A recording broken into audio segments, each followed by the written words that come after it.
رضی اللہ تعالیٰ عنہ سے روایت ہے،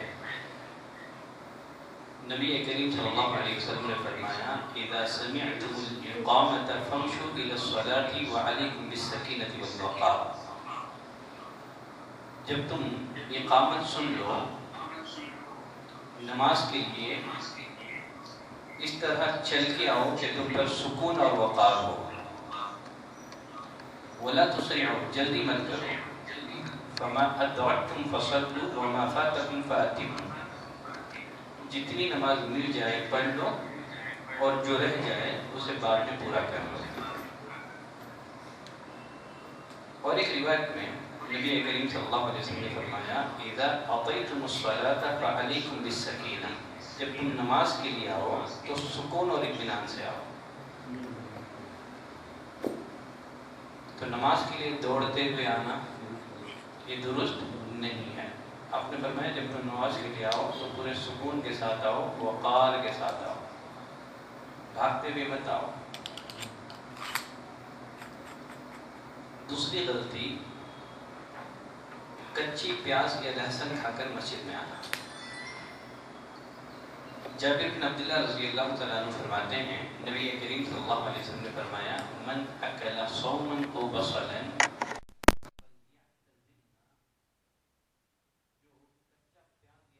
کھائے وہ ہم سے دور رہے یا ہماری مسجدوں سے دور رہے، وہ اپنے گھروں میں بیٹھا رہے، اس لیے کہ اس کی بدبو سے نمازیوں کو تکلیف ہوتی ہے، بلکہ فرشتوں کو بھی اس سے اذیت ہوتی ہے۔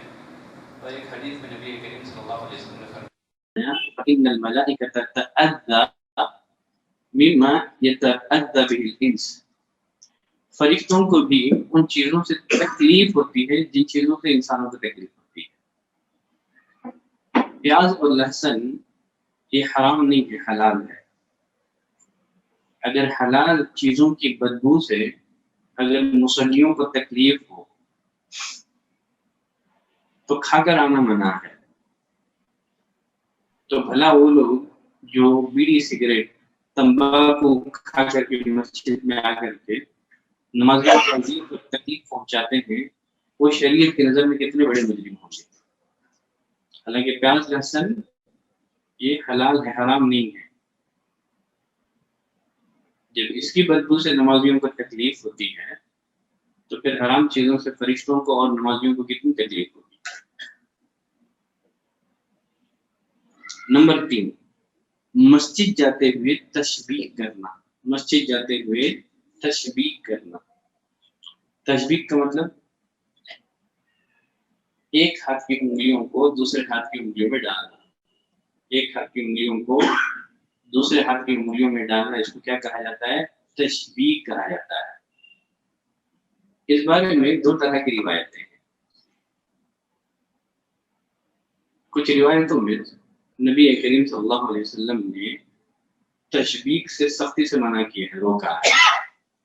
جیسے ابو ہریرہ رضی اللہ تعالیٰ عنہ سے روایت ہے رسول اللہ صلی اللہ علیہ وسلم نے فرمایا اذا توضع احدكم في بيته ثم اتى المسجد، جب تم میں سے کوئی گھر میں وضو کر کے